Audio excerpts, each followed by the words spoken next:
Parliament budget సమావేశాలు రేపటి నుంచి ప్రారంభం కానున్నాయి. ఈ నేపథ్యంలోనే అఖిలపక్ష సమావేశం నిర్వహించారు. కేంద్ర రక్షణ మంత్రి రాజ్నాథ్ సింగ్ నేతృత్వంలో జరిగిన ఈ భేటీలో కేంద్ర మంత్రులు, పలు పార్టీలు, ఎంపీలు హాజరయ్యారు. ఇక పార్లమెంట్లో ప్రవేశపెట్టే బిల్లుల జాబితాను కూడా కేంద్రం అఖిలపక్షానికి అందించింది. ఇందులో వక్ఫ్ సవరణ బిల్లు కూడా ఉంది. బడ్జెట్ సమావేశాల్లోనే వక్ఫ్ సవరణ బిల్లును పార్లమెంటుకు తీసుకురానున్నట్లుగా కేంద్రం తెలిపింది. దీంతో పాటుగా మొత్తం 16 బిల్లులను సభల్లో ప్రవేశపెట్టనున్నట్లుగా వెల్లడించింది. ఆ జాబితాను అఖిలపక్షం ముందుంచింది. వక్ఫ్ చట్ట సవరణపైన గతంలో కేంద్రం జేపీసీని ఏర్పాటు చేసింది. రెడ్డికి ఇదే అంశానికి సంబంధించి పూర్తి డీటెయిల్స్ మా అవుట్పుట్ ఎడిటర్ వెంకట్ అందిస్తారు. వెంకట్, ఫిబ్రవరి 1వ తేదీన కేంద్ర బడ్జెట్ కూడా ప్రవేశపెట్టున్నారు. సో బడ్జెట్ సమావేశాల నేపథ్యంలో ఈరోజు అఖిలపక్ష సమావేశం జరిగింది. కేంద్ర రక్షణ మంత్రి రాజ్నాథ్ సింగ్ నేతృత్వంలో ఈ భేటీ నిర్వహించారు. రైట్, ఇందులో ప్రధానంగా రేపు ఏం చేయబోతున్నారు, పార్లమెంట్ సెషన్స్లో ప్రభుత్వం ఏం చేయబోతుంది, ఎలాంటి బిల్లును ప్రవేశపెట్టబోతుంది అనే అంశంపైన చాలా స్పష్టంగా అఖిలపక్షానికి క్లారిటీ ఇచ్చారు. మొత్తం వక్ఫ్ బోర్డు చట్ట సవరణ బిల్లుతో పాటుగా 16 బిల్లుల్ని, మరో 16 బిల్లులు అన్నింటిని కూడా కలిపి అఖిలపక్షానికి అందజేశారు. ఈ బిల్లుల జాబితాను అందజేశారు. సో వీటిపైన మేము చర్చించబోతున్నాం అనేది.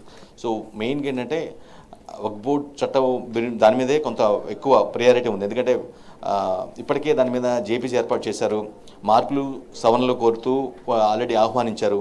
సో విపక్ష ఎంపీలు దాదాపు 44 మార్పులు సవరణలు చేయడం జరిగింది. సో వాటికి ఏదైతే జేపీసీ కేవలం 14 మార్పుల సూచనలు మాత్రమే యాక్సెప్ట్ చేయడం జరిగింది.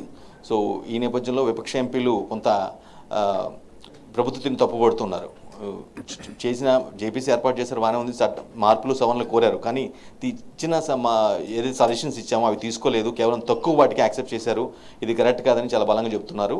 అసలు ఆ వక్ఫ్ బోర్డు చట్టంలోంచి ఇన్వాల్వ్ అవటం, అందులో ప్రభుత్వం ఇన్వాల్వ్ అవటమే తప్పు అని చెప్తున్న పరిస్థితి కనిపిస్తుంది. ఎందుకంటే వారి హక్కులను హరించడం తప్పించి అది ప్రాపర్గా లేదు. కేవలం వాటిపైన పెత్తనం చేయించాల్సింది ఆ నిధులు కావచ్చు, లేదంటే ఆ భూములపైన కొంత ప్రభుత్వం అజమాయిషి చూపించాలనే ఒక కోణంతో ఈ విధంగా చేస్తుందని విపక్ష ఎంపీలు చాలా బలంగా చెప్తూ ఉన్నాయి. కానీ ప్రభుత్వం మాత్రం కేవలం ఆ వక్ఫ్ బోర్డు చట్టానికి సంబంధించి అందులో పారదర్శక లోపించింది కాబట్టి వాటిపైన కొంత ఫోకస్ ఉండాలి కాబట్టి తాము ఆ జేపీసీ ఏర్పాటు చేసాం, మార్పులు సవరణలు కూడా కోరామని చెప్తూ ఉంది.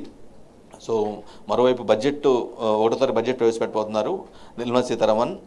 సో ఏ రంగానికి ఏ విధంగా ఉండబోతుంది, ఎలాంటి కేటాయింపులు చేస్తారు, ఏ రాష్ట్రాలకి ఎన్ని కేటాయింపులు చేస్తారు, ముఖ్యంగా తెలుగు రాష్ట్రాలకి ఎలా ఉండబోతుంది అనే అంశం కూడా చాలా ప్రాధాన్యత సంతరించుకుంది చెప్పుకోవాలి. ఎందుకంటే ఈ బిల్లులు ఏదైతే ఉండవో సెషన్స్ మొత్తంలో ఈ మొత్తం మెయిన్ బిల్లు వక్ఫ్ బోర్డు బిల్లు, తర్వాత మిగతా ఒక 16 బిల్లు ఉన్నాయి. అవి కూడా వాటిలో ఎన్ని ఆమోదం పొందుతాయి, ఆమోదించుకోవడానికి పార్లమెంటు అంటే అధికార పార్టీ ఏ విధంగా సన్నద్ధం అవుతుంది, అట్ ది సేమ్ టైం విపక్ష ఎంపీల యొక్క ప్లాన్ ఆఫ్ యాక్షన్ ఏంటి, వాళ్ళు ఏ విధంగా ఉండబోతున్నారు, వాళ్ళు ఈ బిల్లులపైన ఎటువంటి అభ్యంతరం వ్యక్తం చేస్తారు, ఇవన్నీ కూడా చాలా ఆసక్తికరంగా మారాయి. మమత.